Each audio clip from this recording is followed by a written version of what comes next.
Vamos falar sobre um assunto muito importante para a igreja contemporânea.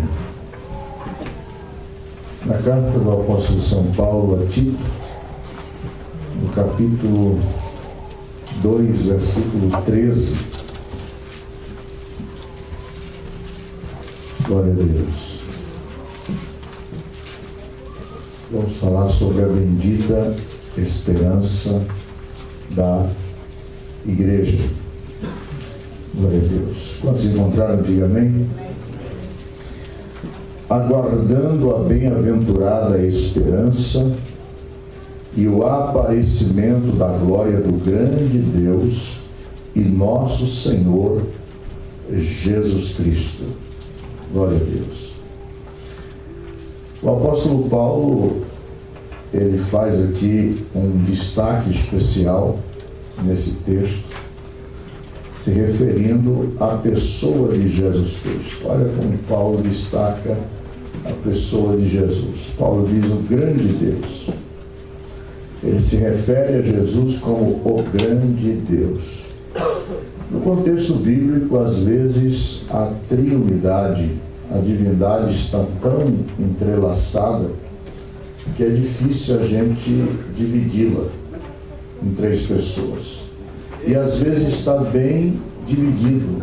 Essas três pessoas estão bem destacadas. Por isso nós chamamos de triunidade, ou, como nós costumamos sempre ouvir, trindade. Mas às vezes essas três pessoas da divindade, elas estão tão juntas que a gente não consegue fazer essa divisão, não é? Aqui, por exemplo, o apóstolo São Paulo está chamando Jesus, que dentro da nossa concepção de trindade é a segunda pessoa da trindade. E ele chama Jesus do grande Deus. Então Jesus, realmente, ele é Deus, nós sabemos disso. Não é como os gnósticos diziam que ele era um Deus menor, como os testemunhos de Jeová também dizem que Jesus é um Deus menor, né? Ele é o grande Deus, ele é Deus, assim como o Pai é Deus, o Espírito Santo é Deus, ele é chamado de o grande Deus. Um exemplo disso nós temos no capítulo 4 do livro do Apocalipse, no versículos 1 a 3, ali aparece um trono, um assentado sobre o trono, mas o aspecto de três. Então ali está a trindade assentada sobre o trono, um trono só, e diz o apóstolo João, e um assentado sobre o trono. Quando João escreve, depois destas coisas olhei, e eis que uma porta estava aberta no céu, e a primeira voz, como de trombeta, ouvira falar comigo, disse: sobe aqui e mostrar-te as coisas que depois destas devem acontecer. E logo fui arrebatado pelo Espírito, e eis que um trono. Então no céu não tem três tronos, tem um trono. Não tem um trono do Pai, um trono do Filho, um trono do Espírito Santo. Aparece no livro do Apocalipse um trono, porque o nosso Deus é trino e uno. Nós cremos no único Deus verdadeiro, eternamente subsistente em três pessoas: Deus Pai, Deus Filho e Deus Espírito Santo. Mas ali a triunidade está tão junta que a gente não consegue separá-la. Um trono e ele repete novamente, e um assentado sobre o trono. Aí então esse tem aspecto de três. E o que estava assentado era na aparência semelhante à pedra de jaspe, sardônica, 2, esmeralda, 3. Só que as três pedras, ao mesmo tempo que simboliza Deus Pai, simboliza Deus Filho. Ao mesmo tempo que simboliza Deus Pai, simboliza Deus Filho, simboliza o Deus Espírito Santo. Aleluia. Então aqui o apóstolo São Paulo está chamando Jesus de um grande Deus. Então ele não é um Deus menor, ele é o grande Deus. Mas o enfoque desse versículo aqui, que nós queremos compartilhar com os irmãos, é o enfoque escatológico. Veja que o apóstolo São Paulo, ele fala para Timóteo, primeiro sobre a salvação, porque a graça de Deus se há manifestado trazendo salvação a todos os homens. E diz aqui que essa graça personificada, que é a própria pessoa de Jesus, ela nos ensina o quê? Renunciar, que tem sido a coisa mais difícil para a igreja contemporânea, especialmente aqui na América. Tem sido a coisa mais difícil a renúncia. O comodismo, né, tem tomado conta dos crentes, não é? O materialismo está cada vez tomando mais força dentro do contexto da nossa igreja, não é? Então tem sido um desafio grande, não só para os crentes, pastor Joel, para nós os obreiros. Renunciar tem sido um desafio grande. Quanto tempo nós tiramos a sós com Deus por dia? Seja realista. Quanto tempo você tira para ficar a sós com Deus por dia? Para isso você precisa renunciar a alguma coisa. Então a graça salvadora, a primeira coisa que ela ensina é a renúncia. Renunciar a alguma coisa. Para você estar a sós com Deus, você precisa renunciar. Eu fico observando, às vezes, os crentes acham tão difícil assumir compromissos com a igreja e a favor dela, mas eles assumem compromissos lá no mundo secular com uma facilidade tão grande. Eles deixam filhos pendurados na casa de quem quer que seja para ir servir um jantar na casa dos seus patrões, e às vezes para servir na casa de Deus eles colocam os filhos como obstáculos. Isso tem acontecido, eu penso que praticamente de norte a sul desse país. Então a renúncia é o grande desafio dos obreiros e da igreja. Obreiros que não querem renunciar nada, um compromisso como esse, por exemplo, de uma escola bíblica.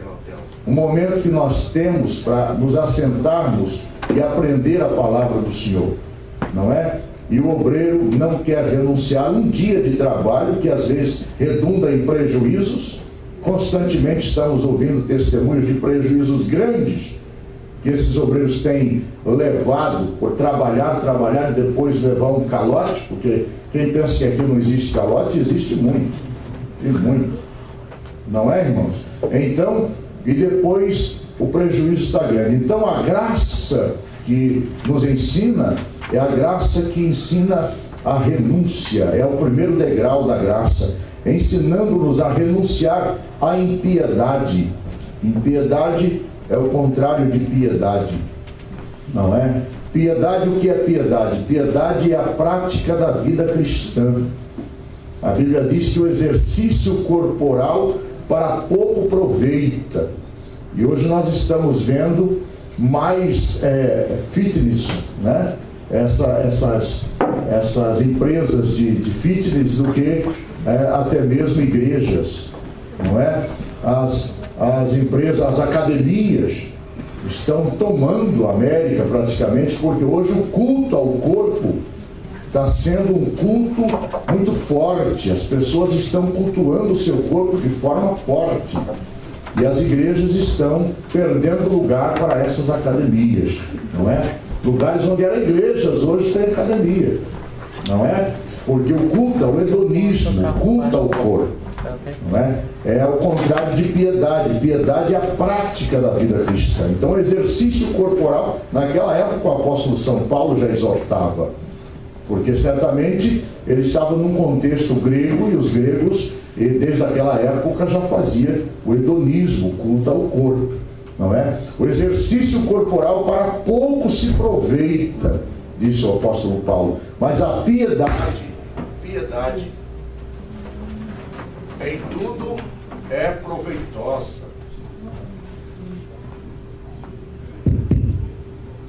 Mas a piedade em tudo ela é proveitosa. Piedade é você ler a palavra todos os dias, é piedade. Piedade é você orar, é piedade. Contribuir é piedade. Evangelizar é piedade. Esse é o conceito bíblico da piedade, irmãos. Então a piedade em tudo é proveitosa. Por isso que o apóstolo também diz: alguns tendo aparência de piedade, mas negam a eficácia dela. Dizem ser, mas não são, né? E o apóstolo Paulo diz sobre esses irmãos, né, para nós afastarmos de todos aqueles que, dizendo ser irmão, né, têm aparência de irmão, mas negam a eficácia da piedade. É profano e tem outras qualidades bem pejorativas. Você pode tirar esse fundo aí. Eu vou tirar o microfone. Ah, pronto, melhorou.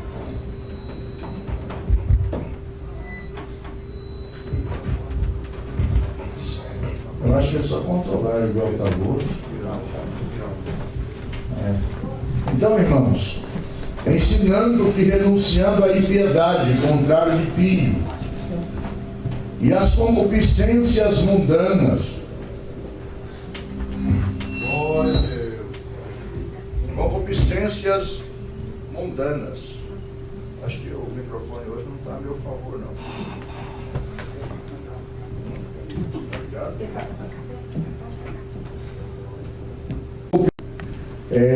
No contexto hebraico, a palavra ímpio é racha.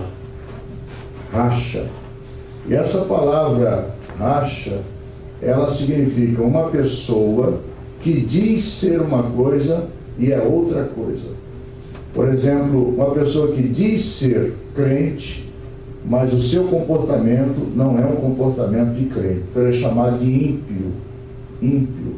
Por isso que o Salmo 1 aparece 3 categorias de pessoa, né? E também o apóstolo São João, ele fala sobre o pecador e o ímpio. O ímpio é o crente com comportamento de pecador. É o falso crente é um ímpio, não é? Os que não têm vida e gostam de dar conselhos dentro da igreja. Então, impiedade e concupiscências mundanas. Vivamos neste presente século, hoje, contemporâneo. Hoje, agora. Como é que devemos viver hoje, agora? De uma forma sóbria, né? Justa e piamente. Ao contrário de ímpio, né? De uma forma pia. Aí, no versículo 13, o apóstolo Paulo, então, enfoca o conceito escatológico. Ele diz aqui: aguardando a bem-aventurada esperança, a bendita esperança. Essa deve ser a nossa razão maior de viver. Não é a vida secular, a vida material, mas essa bem-aventurada esperança. E essa bem-aventurada esperança, ela se refere ao dia do nosso arrebatamento. Então veja que a bem-aventurada esperança, aqui no conceito teológico e escatológico, é o arrebatamento da igreja. Nós temos aqui a vinda do Senhor Jesus em 2 fases, descrita aqui pelo apóstolo São Paulo. Então observa que ele diz assim: aguardando a bem-aventurada esperança, arrebatamento da igreja. Nós temos um hino na harpa cristã que diz assim: nossa esperança é sua vinda, o Rei dos Reis vem nos buscar. Nós aguardamos Jesus ainda, é a luz da manhã raiar. Nossa esperança é sua vinda, o Rei dos Reis vem nos buscar. Nós aguardamos Jesus ainda, é a luz da manhã. Então a nossa esperança, ela não está no carro que nós possuímos, nas promessas que nós temos de uma vida material melhor. Aliás, irmãos, todas as promessas de Deus no Antigo Testamento para o povo judeu, pastor Humberto, certamente o irmão sabe disso, se refere às coisas da terra. Você não encontra nenhuma promessa de Deus para o povo judeu com respeito ao porvir. Todas as promessas para os judeus estão centralizadas aqui: terra, terra, terra, terra, bênção material. Por isso que o judeu não tem visão de céu. A visão dele é o material. Agora, a esperança, a promessa de céu é para a igreja. Por isso que o judeu, se quiser morar no céu, ele precisa aceitar Cristo como Salvador e pertencer à igreja de Jesus. Senão, só tem terra para eles. Só tem terra para eles. É lógico que o Senhor, o interesse do Senhor é salvar também o povo judeu. E os judeus do Antigo Testamento, os santos do Antigo Testamento, o escritor aos Hebreus diz que eles foram salvos pela fé em Cristo, pela fé naquele que havia de vir. Então eles foram salvos por Jesus. E aqueles que vão ficar no arrebatamento também serão salvos por Jesus, porque não há salvação fora de Jesus. Não existe possibilidade de ninguém se salvar fora de Jesus. Só Ele pode trazer a salvação. É por isso que está escrito aqui: aguardando a bem-aventurada esperança, o arrebatamento. O objetivo maior da igreja é ser arrebatada, não é ficar aqui. E agora temos a segunda fase da vinda do Senhor e a manifestação. Então, a esperança do crente, a bem-aventurada esperança do crente, diz respeito ao arrebatamento. E a manifestação diz respeito à segunda fase da vinda do Senhor, que é a manifestação em glória. E há um intervalo de tempo entre a bem-aventurada esperança e a manifestação. E esse intervalo de tempo, segundo nos informa o livro do Apocalipse, é de cerca de 7 anos. Nesse intervalo de tempo, Israel vai passar por um momento bastante complicado. Esse intervalo de tempo é chamado por Jeremias de o tempo de angústia de Jacó. Quando o Senhor vai tratar diretamente com Israel. Esse intervalo de tempo também é representado na festa de Yom Kippur. Essa festa de Yom Kippur é a festa da expiação. É a penúltima festa do povo judeu. No calendário judaico, é a festa de Yom Kippur, que é o período que Deus vai expurgar o pecado de Israel. Deus vai tratar com Israel diretamente. Mas aqui o apóstolo São Paulo está se referindo justamente a essas duas fases: o arrebatamento da igreja e a manifestação em glória de Jesus, que será após o período da grande tribulação, conhecido no contexto do Antigo Testamento como o dia do Senhor. Esse dia do Senhor, conforme diz o apóstolo São Paulo, escrevendo aos Colossenses, é o tempo em que o Senhor vai tratar tanto com Israel, como também com aqueles crentes que viveram uma vida displicente, descuidada, não é? Retratada na igreja de Laodiceia. Olha o que diz o apóstolo São Paulo, escrevendo a sua carta aos Tessalonicenses. Ele fala exatamente sobre isso no capítulo 5. Perceba que aqui o apóstolo São Paulo destaca dois grupos de pessoas aqui no capítulo 5 do livro de 1 Tessalonicenses. Ele diz assim: mas irmãos, acerca dos tempos e das estações, não necessitais de que se vos escreva, porque vós mesmos sabeis muito bem que o dia do Senhor, esse dia do Senhor refere-se ao período da grande tribulação.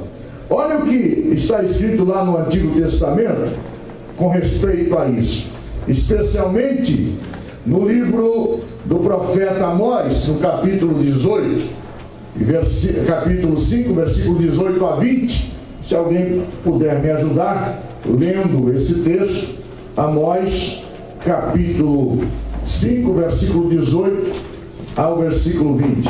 Ai daqueles que desejam o dia do Senhor, para que tereis vós este dia do Senhor? Trevas será e não luz.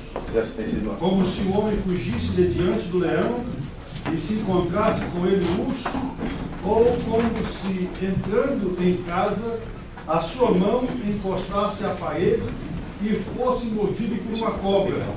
Não será, pois, o dia do Senhor trevas e não luz? Não será completa escuridade sem o mínimo esplendor?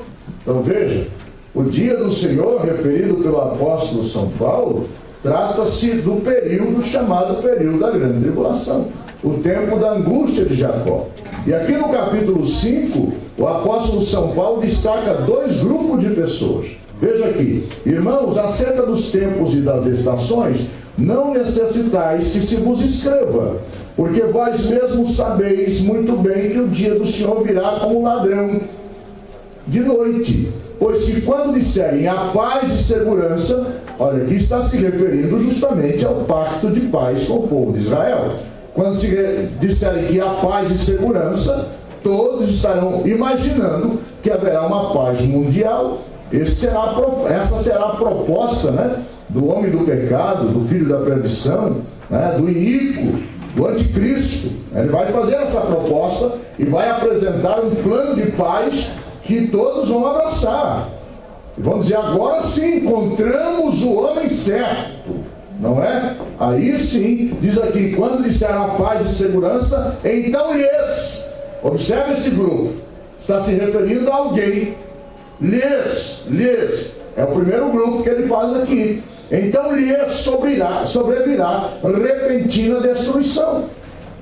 Então esse grupo dos lhes se refere àqueles que vão ficar no arrebatamento e àqueles que pertencem à nação de Israel, que não confessaram a Jesus como Salvador.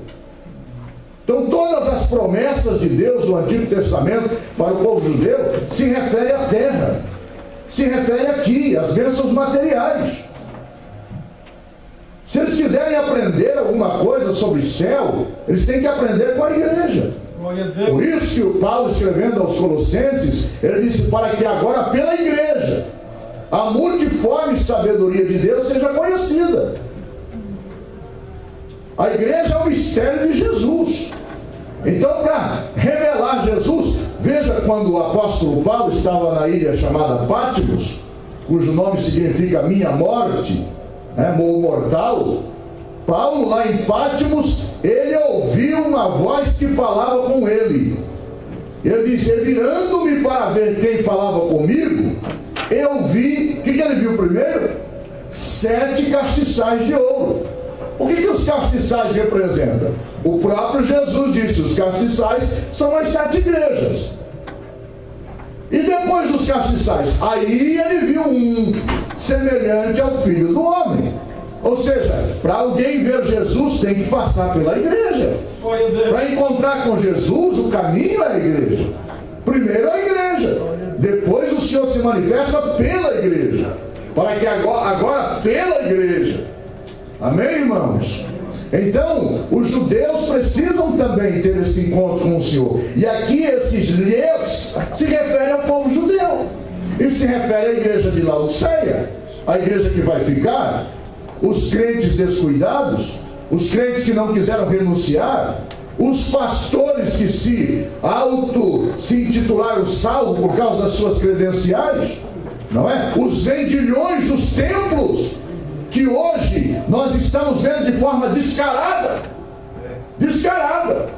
os vendilhões dos templos, aqueles que o Senhor Jesus expulsou, né? Eles estão dentro das igrejas, vendendo, comercializando a fé do povo, não é? Enganando as pessoas. E lamentavelmente a multidão que acompanha os vendilhões são muito grandes.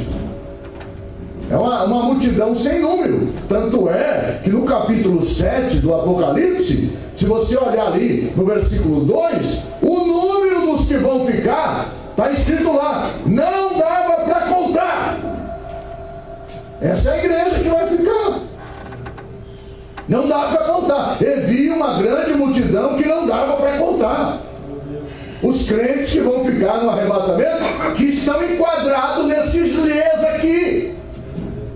Então, Paulo, escrevendo a sua carta a Tito, ele diz assim, aguardando a bem-aventurada esperança. Então nós estamos aguardando, não é o aparecimento da glória do grande Deus para trazer o sol da justiça. Não, nós estamos aguardando a estrela da manhã, porque a estrela vem antes, o sol vem depois, não é? Quando o Senhor falou à igreja de Tiatira, ele fez uma promessa, né, sobre a estrela da manhã. Ele é a estrela da manhã, e a estrela da manhã vem antes do sol. Agora, para o povo judeu foi prometido o sol, mas há um intervalo entre a estrela e o sol da justiça. Lá no capítulo 4 de Malaquias, o Senhor fala sobre o sol, mas para a igreja ele fala sobre a estrela. Para a igreja é a estrela, para Israel ele é o sol, né? Amém, irmãos? Glória a Deus. Então diz aqui, pois que quando disserem a paz e segurança, então lhes, não queira estar no grupo dos lhes, não queira estar no grupo dos lhes. Mas parece que nós estamos vivendo um tempo do sono, da anestesia. Parece que Satanás borrifou uma anestesia no ar assim, ó. E o povo parece estar anestesiado. Ninguém quer ouvir falar mais de arrebatamento, pastor Joel. Agora começa a pegar sua prosperidade. Meu Deus do céu, o povo entra em êxtase. Começa a pregar sobre coisas materiais, sobre carro novo, sobre chave. Pega a sua chave, só se for a chave do inferno. Não é, irmão? E tem muita chave, a Bíblia vai falar das chaves, né? Que Deus nos guarde, irmãos. A palavra de Deus quer tirar o nosso foco daqui. Passarinhos, belas flores querem nos encantar. Mas o hino, a poesia diz, mas são vãos terrestres, esplendores. O que nós contemplamos é o nosso lar. Aleluia, glória a Deus. Olha o que o apóstolo São Paulo fala na sua carta aos Filipenses, no capítulo 3, 19 e 20. O apóstolo São Paulo fala onde é que deve estar a nossa esperança. Abra sua Bíblia aí. Filipenses capítulo 3, versículos 19 e 20. Mas a nossa cidade, e há uma tradução que diz cidadania. Quando fala em cidadania, está falando em documento. Nosso passaporte, nossa identidade, nosso registro, né? Mas a nossa cidadania está na onde? Está na América. Às vezes a pessoa pega uma cidadania americana, ou um green card, um visto de permanência, e ele já fica tão americano que ele não quer mais sair daqui. Não é? O negócio dele é aqui. Eu vou morrer aqui. Interessante que a palavra katikel, no grego, que aparece no capítulo 3, versículo 10 do livro do Apocalipse, né? Sobre aqueles que habitam. A palavra habitar é katikel. Ela é aplicada para Deus habitando. Ela é aplicada para o Espírito Santo habitando. E ela é aplicada também para Jesus habitando. Sabe o que ela significa? Aquele que faz do lugar a sua habitação eterna. Mas ali significa aquele que faz da terra a sua morada eterna. Então a tribulação virá sobre todos os crentes que fazem da terra a sua morada eterna.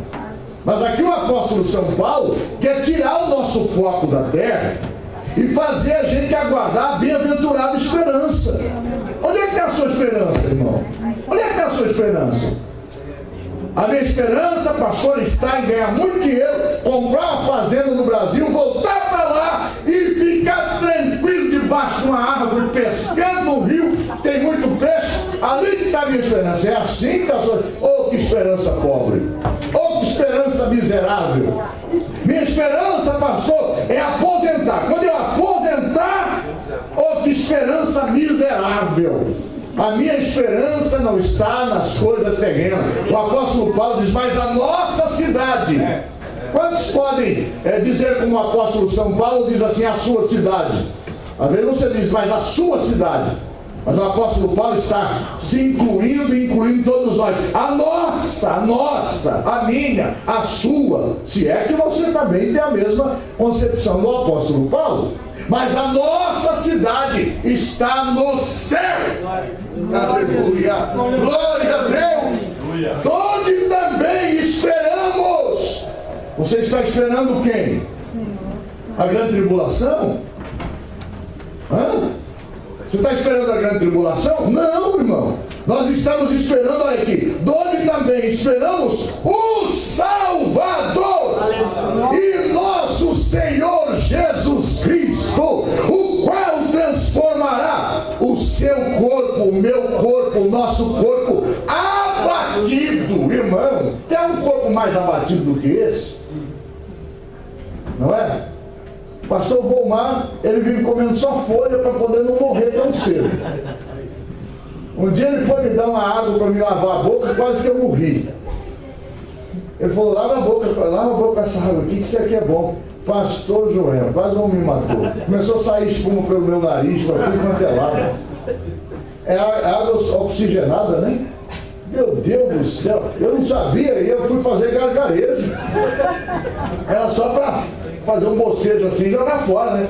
Aí eu fui fazer o gargarejo e começou a sair espuma pelo olho. Falei, ele tá me matando. Mas como é que você tirou ele? Mas mesmo assim, cuidando do jeito que ele cuida, comendo comida saudável, o corpo dele é abatido. Não é? A enfermidade está aí, faz parte da nossa constituição. A gente luta, cuida daquilo que come. Chega uma certa idade que a gente começa a selecionar. Vou comer só fibra, vou comer não sei o quê. Mas a enfermidade está aí. O nosso corpo é abatido. E a promessa é, ele transformará o nosso corpo abatido para ser conforme o seu corpo glorioso. Aleluia! Quando tem essa esperança, glorifique ao Senhor. Glória a Deus. O Senhor vai transformar o nosso corpo abatido para ser conforme o seu, o corpo dele. Ou seja, a forma será a mesma forma de Jesus. Glória a Deus. Jesus não é o segundo Adão, irmão, nem o último Adão. Ele é o segundo homem perfeito. Adão, ele falhou, ele fracassou, mas Jesus não fracassou e o seu corpo é glorioso. E diz o apóstolo Paulo que transformará o nosso corpo abatido para ser conforme o seu corpo glorioso. Aleluia. Aleluia. Já imaginou você parecer com Jesus? Tem hora que eu fico pensando, Jesus, a minha esperança é que eu não vou ser assim desse jeito para sempre, né? Eu vou ter um corpo diferente, né? Eu vou ser como o Senhor, eu vou ser bonito como o Senhor, né? Eu vou ser lindo como o Senhor. Essa é a minha esperança. Agora, e o pecador, irmão? E o pecador, que a Bíblia chama de verme, porque ele não vai ter semente do incorruptível. Não é? Sabe o que vai te dar uma forma na ressurreição? É a semente do incorruptível, a semente de Jesus. O pecador, a Bíblia diz que o verme não morre e o fogo não apaga. Então não vai ter forma, porque não tem semente. Você só tem esse corpo por causa da semente do seu pai, da genética, dos seus genitores, dos seus pais. Aí você tem essa forma física. Mas e se você não tiver a semente do último homem, do segundo homem? Se você não tiver a semente espiritual? Na ressurreição, o apóstolo Paulo, escrevendo aos Coríntios, no capítulo 15, ele faz uma pergunta: e com que corpo ressuscitaremos? Ou seja, se a pessoa não aceitou Jesus, qual que é o corpo que ele vai ressuscitar? Verme, não tem forma. Não tem forma, irmão.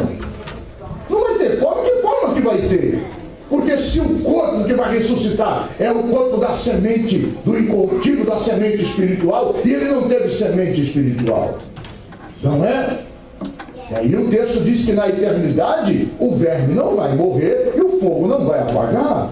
Evidente que teologicamente, para comparecer ao trono branco, para o julgamento do juízo final, ele vai ter que recobrar o seu corpo, para ali aparecer perante o Senhor e ser julgado. Mas depois é verme. Mas o crente não. O crente não. Ele aceitou a Cristo como Salvador. Ele recebeu a semente do incorruptível. E quando ele ressuscitar, ele vai ressuscitar com um corpo semelhante ao de Jesus. Glória a Deus. É bíblico, é teologicamente correto isso. É por isso que diz: o qual transformará o nosso corpo abatido para ser conforme o seu corpo glorioso. Glória a Deus. Aleluia. Nós teremos o mesmo aspecto, pastor Eglário, não é? Apesar do senhor ser mais bonito que eu, mas você vai parecer comigo, eu vou parecer com você, não é? Nós vamos ser iguais. Nós vamos ser iguais. Vamos ser iguais a Jesus. Agora, como é que eu vou reconhecer os irmãos? Como é que eu vou reconhecer o Daniel lá no céu? Jesus disse o seguinte: naquele dia, nada me perguntareis. Sabe por quê, irmãos? Porque o limite do saber é aqui. Mas quando nós recebermos o corpo glorioso, o limite do saber vai desaparecer. Vai sumir. Dizem os especialistas que os homens mais inteligentes, de QIs mais elevados da Terra, ocupam apenas 8% da sua inteligência. Só 8%. Agora imagina, irmão, se o homem ocupasse 100%. Não é? Recentemente eu vi uma matéria que existe uma empresa que está fazendo cadastramento para as pessoas que querem morar em Marte. E quase os senhores já têm uma lista de espera grande. Não é, pastor Joel? Não sei se o senhor já viu, né?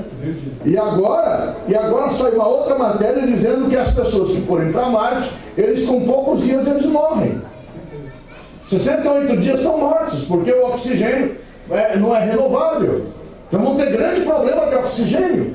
Então estão indo para morrer, é uma eutanásia. Não é, irmãos? Mas, irmãos, o nosso corpo glorioso, o nosso corpo como o corpo do Senhor, nós não vamos ter limite de saber. Imagina os homens com tanto conhecimento, com tanta sabedoria, né? Estudando. Estava conversando com o pastor Antônio Gilberto, ele dizendo: se eu pudesse, eu ia fazer mais um curso. Mas pastor Antônio Gilberto, o senhor com 87 anos quer fazer mais um curso? Porque o homem é limitado. Você vai estudando uma matéria, de repente você bate numa parede, parece uma parede de concreto, você tenta atravessar e não vai. Você vê uma pessoa inteligente, verbalizando, decorando, mas ele é limitado. Chega uma hora que ele parece que entra em parafuso, ele quer conhecer, mas não consegue. Mas quando chegarmos lá, esse limite do saber vai desaparecer. Jesus disse: naquele dia nada me perguntareis. Lembra quando aconteceu aquele episódio do Monte da Transfiguração? Quando Jesus levou os seus 3 discípulos imediatos até um monte, a Bíblia diz, à frente deles, registra Lucas no capítulo 9, ele transfigurou-se, a glória desceu ali, e a glória de Deus desceu sobre Jesus, e ali se transformou num pedacinho do céu. Naquele instante, o limite do saber desapareceu. Tanto é que desapareceu que aparecem 2 personagens, Moisés e Elias. Moisés representando a igreja que já estará falecida, ou que dorme no Senhor no dia do arrebatamento, e Elias representando os crentes vivos. Quem é que disse para Pedro que se tratava de Moisés? Se não havia retrato falado, se não havia fotografia, se não havia nada disso. Quem que disse: olha, Pedro, isso aqui é Moisés, Pedro, isso aqui é Elias? Quem que disse para ele? Porque naquele instante, isso acontece conosco. Geralmente nós estamos numa dificuldade para resolver um problema e nós entramos num período de jejum e oração. E a gente vai entrando na glória, vai entrando. Às vezes a gente consegue entrar 30% só da glória e já começa a abrir a mente. Oh, meu Deus, mas daqui a pouco fecha o leque. É assim. Você consegue ver coisas que você não via. Você consegue entender coisas que você não entendia. Não é assim? Por causa da glória. Agora imagina quando estivermos na glória 100%. Aleluia. Então você vai olhar para mim, não tenho essa fisionomia, não vou ter essa fisionomia. Vai olhar para o pastor Joel, não vai ter essa fisionomia. Mas você vai saber que é o pastor Joel. Você vai saber. Pastor Joel. Meu pai. Pastor Sebastião. Você vai saber, porque vai desaparecer o limite do saber. Não será mais pela fisionomia. Não será mais pela íris do olho. Não será mais pelos digitais. Não! Vai ser pela mente de Cristo. Aleluia! Glória a Deus! Que coisa maravilhosa, irmãos! Que coisa maravilhosa! Não dá para trocar isso por nada, irmãos! Não dá! Não dá! Não dá! Glória a Deus! Aleluia! Louvado seja o nome do Senhor. Então o corpo glorioso, a semente do incorruptível, um corpo semelhante ao de Jesus, com formato físico. Formato físico. Teremos esse formato porque Jesus tem formato físico. O corpo dele tem forma. Não é? O Espírito Santo, o corpo dele não tem forma, ele é espírito. Tanto é que às vezes a gente tenta pintar uma imagem do Espírito Santo, pinta um fogo. Aí vai pinta uma pomba. Não é? Tentando retratar o Espírito Santo em algum símbolo. Mas Jesus não, ele tem forma. A Bíblia diz que ele tem corpo físico. Ele disse isso para Tomé. Ele tem corpo físico. E ele vai descer nesse corpo, mas é um corpo glorioso. Aleluia. Glória a Deus. Amém, irmãos? Amém. Glória a Jesus. Então o apóstolo São Paulo escrevendo, já vou parar, escrevendo aqui a sua carta ao seu filho na fé, Tito, que estava na ilha de Creta. Os cretenses, Paulo chama eles de besta ruim, mente preguiçosa, o povo encrenqueiro. Eram os cretenses. Igreja difícil, meu irmão. Para cada igreja Deus tem um tipo de pastor. E precisava, se botasse Timóteo lá, eles matavam Timóteo. E Timóteo era pacífico, né? Mas Tito não, Tito era briguento. Tito era bravo. Eu conheci uns pastores assim no Mato Grosso, pastor. Bravo, nervoso. Teve um pastor lá chamado Manuel Santana. Ele lá precisava de pastor assim. Ele foi assumir a igreja de Sinop quando estava começando a cidade. Uma região de colonos. Região de gente sem lei, uma terra sem lei. Tanto é que as pessoas mais bravas da região eles colocavam como delegado, sem estudo nenhum. Eu conheci o pai de hoje, o missionário que está na Venezuela, que congregou junto comigo, irmão Silvino. O Silvino era delegado, mas não sabia escrever o nome. Era delegado na cidade. Ele era bravo. Tanto é que o filho dele, o Moacir, se algum dia o senhor tiver a oportunidade de conhecer, o senhor vai perguntar para ele. Parava ele na bala. Os meninos corriam, pá, na perna do menino. Era assim. Era um negão com a mão desse tamanho assim. E esse homem se converteu. Se converteu ao Evangelho. Irmãos, e um dia esse irmão Silvino, ele tinha um grupo de trabalhadores que furava a valeta na rua, porque não tinha ainda aquela reta de escavadeira. Então tinha aquele grupo de gente que ia com picareta, né? Para passar os canos de água, cano de esgoto, era tudo a picareta. Então ele tinha aquela turma lá que ele coordenava, aquela turma, só gente bruta mesmo. E o pastor Sebastião foi construir a casa pastoral. E o terreno da casa pastoral era escorrido para o fundo. Tinha que passar no fundo da outra, o encanamento de esgoto para jogar na outra rua. Ele foi conversar com o vizinho do fundo. O vizinho do fundo, aqui não passa. Crente comigo é na base do facão. E ficou bravo, e o pastor queria conversar com ele, ver se ele permitia passar rente a cerca para jogar lá do outro lado. Mas o pastor tinha falado com o irmão Silvino, eu preciso conversar com o vizinho. Amanhã você vai para a sua turma lá, que a gente já fura de uma vez e já passa o cano. Essa turma toda aí. E foi falar com o homem bravo, nervoso. Daqui a pouco chegou o irmão Silvino com a sua turma. E esse homem tinha conhecido o irmão Silvino no tempo que ele era delegado. Quando o irmão Silvino chegou e falou: pastor, onde é que é para furar? E o homem bravo do outro lado da cerca. Aí o irmão falou: é por aqui, seu Silvino. Não, pode furar aqui assim.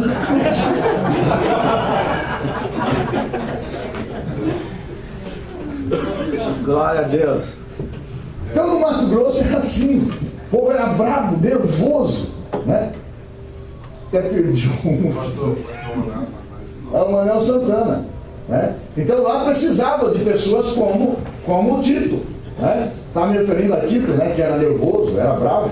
E Manuel Santana assumiu a igreja lá em Sinop, né? E tinha um moço que acabava com os cultos toda noite. Aí falaram para ele: pastor Manuel Santana, tem um moço que veio toda noite aqui acabar com o culto. Pode deixar ele comigo. Ele falava pelo nariz, né? Dentro desse acaba comigo. Pegou um facão, pastor, por debaixo do púlpito assim. E ficou esperando o camarada. Isso é real, isso aconteceu. E daqui a pouco chegou o maludão.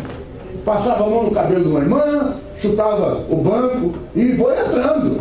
E ele deixou o camarada entrar. Quando ele estava mais ou menos chegando perto do púlpito, ele tirou o facão e partiu para cima desse moço. E foi batendo só de fio de facão assim. Pá, pá.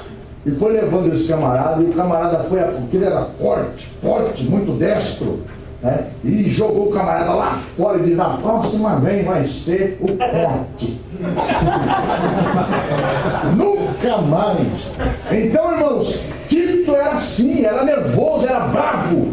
Por isso que Paulo diz: por essa causa te deixei em Creta. Então, cada igreja tem um perfil de pastor para pastorear. Se for muito pacífico, o povo sobe em cima dele, coloca a espora.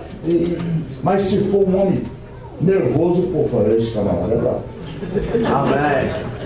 Ele assumiu uma igreja que um pastor tinha pecado, e ele assumiu a igreja em Ponte Lacerda.